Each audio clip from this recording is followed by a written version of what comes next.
Across Britain, we're helping to provide faster, greener, electrified services for passengers. To do that, we need to electrify the railway so newer trains with more carriages and seats can run on the line. We've got some high-tech machines that allow us to do that quickly and safely. First, specialised machines bore the holes to the depth required for the foundations of the electrical masts. It then uses either basically what is a giant hammer or shaker to drive the posts deep into the ground. Once this is stabilised, the train moves on.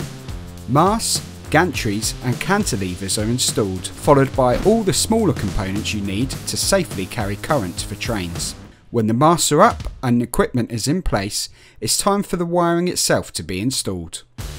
The wiring is unspooled carefully from huge drums on the train and is carefully attached by teams on cherry picker lifts. The last stage of the process involves checks, fine-tuning and final engineering to make sure the wires are hung safely and securely. The train moves on with the crew, leaving brand new masts and wires, ready to carry 25,000 volts to power longer, faster trains and enable smoother journeys for passengers. Job done.